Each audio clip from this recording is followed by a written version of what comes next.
ada masih tengkorak, tulang tengkoraknya, itu juga bisa akan dilihat nanti juga apakah itu DNA-nya apa. Beririsan nggak DNA-nya pada orang tuanya atau ibunya.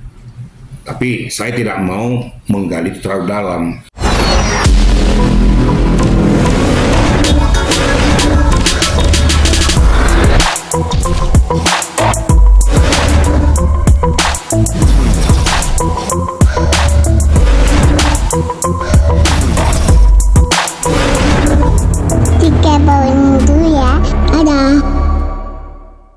Terkait dengan banyak yang mempertanyakan bahwa makam anaknya itu yang saat ini ada gitu di Cirebon itu dikatakan bukan makam anaknya dan diminta untuk dibongkar, tapi beliau tidak ingin sampai ditantang untuk sumpah pocong. Tanggapan Bapak seperti apa Pak mengenai kasus ini? Baik, terima kasih tentunya pada rekan-rekan media ya. Selamat siang. Begini ya, memang semakin lama nih semakin rame dan semakin bias ya. Nah, sekarang muncul kepada keberadaan daripada Ibtu Rudiana di publik, kan begitu ya. Terdahulu saya sudah sampaikan bahwa kemunculan daripada Ibtu Rudiana ke publik karena dia polisi aktif itu harus seizin pimpinan. Kalau dia mau mempublikasikan suatu permasalahan, dia harus melalui humas. Maka saya katakan terdahulu bahwa dia pasti sudah mendapatkan izin dari pimpinan untuk mempublikasikan tentang posisi keberadaan kasus yang sesungguhnya. Ya cuma saya berharap juga bahwa publikasi ini juga jangan terus-menerus. Karena setiap setting opini yang dia berikan akan ditangkap oleh publik atau netizen dengan pernyataan ataupun tanggapan ataupun penilaian yang berbeda.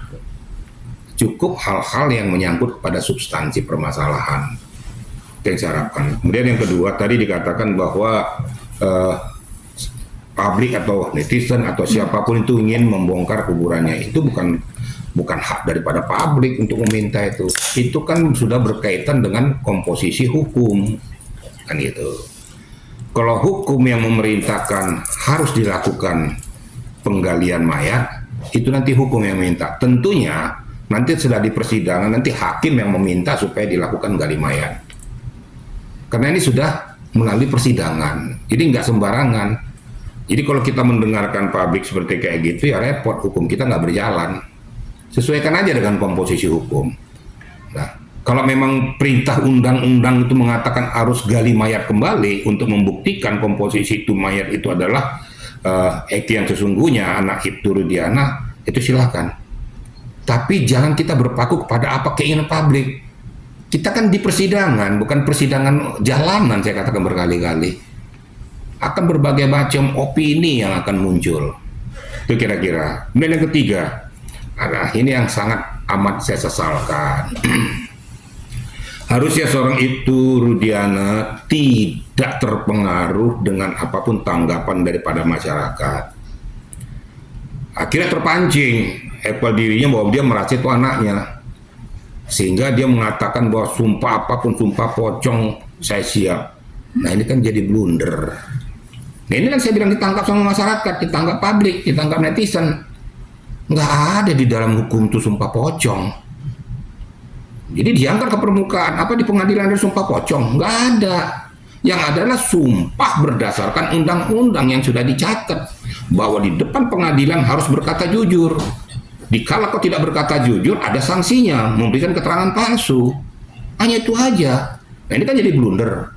Nah ini digiring lagi, benar sumpahnya, benar. Bila penting, mati 7 turunan, ngapain terpancing begitu?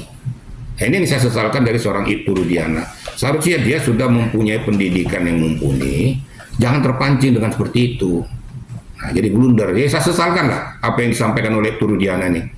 Saya sebagai perwira Polri yang tahu bagaimana komposisi daripada etika prosedur, menyesalkan ungkapan dan ucapan daripada Ibtu Rudiana. Dan ini justru membuat jadi semakin bias dan semakin banyak tanggapan penilaian daripada publik masyarakat. Sehingga baik di media, di televisi, semua sudah memberikan komentar tentang masalah ini. Itu kira-kira ya. Pak, tapi kalau untuk jenazah sendiri yang sudah bertahun-tahun, emang masih bisa juga Pak untuk dilakukan tes DNA untuk membuktikan bahwa itu Eki yang sebenarnya gitu? Tentu itu adalah hak daripada dokter forensik ya. Saya nggak mau terlalu jauh menungkik ke dalamnya, nanti saya salah menyebutkan nanti. Tapi yang saya tahu juga bahwa di dalam tulang itu juga bisa nanti diambil tuh. Kan ada masih tengkorak, tulang tengkoraknya, itu juga bisa akan dilihat nanti juga. Apakah itu DNA-nya apa. Beririsan nggak DNA-nya pada orang tuanya atau ibunya. Tapi saya tidak mau menggali itu terlalu dalam. Nah, jadi saya tuh harus mendudukkan posisi saya. Saya nggak mau mencampuri domain orang lain untuk membedah itu. Kalau dikatakan bisa. Tapi sejauh mana untuk melakukan itu domain daripada forensik tentunya ya. Yang tahu tentang gali mayat bagaimana, komposisinya bagaimana, tentu dokter-dokter forensik yang lebih mengerti pemasaran itu. Itu kira-kira ya. Pak, imbas dari terima tantangan dari pihak Sakatatal ini untuk melakukan sumpah pocong untuk membuktikan Eki benar meninggal. Sekarang Ibtu Rudiana justru dihujat oleh netizen. Seharusnya beliau memakai keilmuan sebagai polisi. Tanggapan Bapak seperti apa? Gimana? Kencang dikit, gimana? Imbas dari terima tantangan dari pihak Sakatatal untuk melakukan sumpah pocong untuk membuktikan Eki benar meninggal. Sekarang Ibtu Rudiana justru dihujat oleh netizen. Seharusnya beliau memakai keilmuan polisian. Setuju. Saya kan katakan setuju. Ibtu Rudiana di sini blunder. Terpancing kan tadi saya bilang dengan opini publik. Kalau dia dihujat ya wajar-wajar saja. Kok kamu polisi kok? Polisi aktif yang mengerti undang-undang, mengerti etika prosedur. Nah ada di undang-undang, tuh mana ada di KUHP tuh dikatakan sumpah pocong. Di fakta, di agenda persidangan pun di depan hakim akan mengambil itu apa? Itu Al-Quran maupun Alkitab, sampaikan kepada yang akan memberikan keterangan. Dikala kamu memberikan keterangan tidak sesuai dengan fakta, kamu akan diberikan sanksi memberikan keterangan palsu. Hanya itu dalam undang-undang. Nggak ada dalam undang-undang itu sumpah pocong. Mati semua keturunan saya seumur hidup. Emang kami yang nentuin. Nah ini saya katakan tadi, Ibtu Rudiana telah melakukan penyimpangan di dalam memberikan keterangan. Ya wajar-wajar saja kalau publik loh. Kok kamu seorang polisi yang mengerti hukum kok malah nabrak hukum? Saya kan jujur kan gitu ya. Saya nggak mau belain juga Ibtu Rudiana kalau dia salah. Pada saat ini dia salah menerapkan hukum tuh, salah memberikan jawaban tuh. Yang lebih salah lagi menggiring opini ini dari pengacaranya, pakai nanya yang macam-macam, sehingga dia terpancing gitu. Jadi pertanyaan daripada rekan-rekan media ini, saya setuju. Kalau memang masyarakat menghujat itu ya wajar-wajar saja. Apalagi orang-orang yang mengerti etika prosedur hukum. Pasti akan bodoh sekali nih kok seorang polisi kok terpancing mengatakan sumpah pocong. Kira-kira begitu ya. Pak, tapi salah satu lawyer kondang juga Bang Hotman ikut-ikutan gitu Pak, menantang balik, ayo sumpah pocong dan buktikan dan lakukan gitu. Sebenarnya pantas nggak sih Pak sebagai seorang lawyer yang tahu persis tentang hukum gitu? Nah, kan saya sudah sampaikan tadi, siapapun kita kan gitu. Kalau sudah berbicara tentang barikade hukum, nggak ada yang namanya sumpah pocong itu. Jadi kenapa jadi mengatakan ayo lakukan sumpah pocong? Sumpah pocong di mana? Gitu loh. Kan nggak ada itu. Ini ngarang-ngarang aja sebenarnya sumpah pocong itu kan hanya aksioma aja tuh. Tapi dibuat itu seolah-olah jadi bener. Ada dalam hukum dan undang-undang nggak ada. Loh kok malah digiring-giring? Masih nggak katakan tadi. Kenapa malah digiring-giring oleh kuasa hukumnya untuk mengatakan sumpah pocong? Nah ini ngerti hukum nggak sih? Kalau kita ngerti hukum seharusnya tidak memperlakukan itu kepada klien kita. Yang sialnya lagi yang digiring ini ngerti hukum juga, salah pula lagi. Akibatnya ya dua-duanya salah. Jadi nggak benar gitu loh.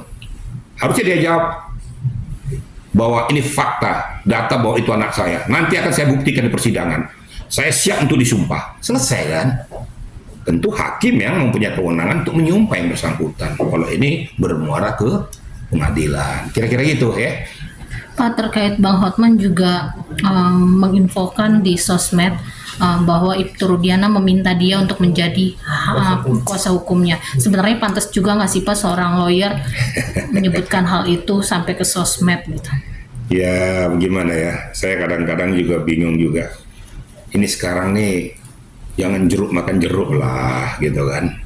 Yang saya tahu pertama tuh adalah kuasa hukumnya Pitra. Elsa Syarif, Sapulete. Saya juga kaget juga kok tiba-tiba kok bisa wawancara dengan beliau gitu loh. Apakah sudah seizin pengacara yang terdahulu sebagai kuasa hukumnya? Apa sudah diketahui? Apakah ada kolaborasi? Tapi kalau serta-merta di overhandle tanpa sepengetahuan pengacara ini kurang etis lah. Ini kita kan mempunyai ada kode etik kepengacaraan. Nggak boleh merampas, nggak boleh mempetakompli klien yang sudah dibawa kuasa hukumnya, kecuali klien tersebut mencabut kuasa hukum daripada si pengacara tersebut, baru silakan. Tapi sepanjang itu tentu hargai dong. Ada Elsa Syarif, ada si Sapulete, dan ada Pitra. Dihargai dong. Kan sama-sama ya, kembalikan aja kalau kita lagi mendampingi klien kita terus dipotong sama pengacara yang lain, tersinggung nggak gitu loh, kira-kira gitu ya. Jadi saya jawabnya cukup yang inilah, yang intelek saya jawabnya cukup dijabarkan sama masyarakat pengertiannya harfiah yang saya maksudkan tadi gitu ya. Ternyata kata Bang itu Hotman dia ditelepon oleh Pak Entu untuk konferensi pers yang kemarin, Bang. Gimana Bang? Belum ada. Mau ditelepon kek, mau dia apa kek. Ya, saya bilang ya jadi blunder ya, dodol juga memang itu Rudiana juga jadi nggak bener gitu loh. Oh dia polisi kok malah nggak tahu etika prosedur, sudah dibantu malah jadi bikin runyam lagi kan gitu. Ini yang nggak bener nih. Boleh-boleh aja dia nggak terima dengan pokok permasalahannya, tapi dia juga harus tahu aturan main, harus tahu aturan hukum. Nggak boleh dong nabrak-nabrak. Ya nggak, wajar saja kalau seandainya Elsa Syarif, Pitra dan Sapulete tersinggung, wajar. Akhirnya nanti bukan pokok permasalahan jadi menyempit atau kepada fokus satu masalah jadi bias, dan ini akan merugikan itu Rudiana nantinya. Tuh loh. Nah yang salah di sini ya kalau memang betul keterangan itu ya itu Rudiana juga blunder juga, nggak bener juga, kira-kira gitu ya.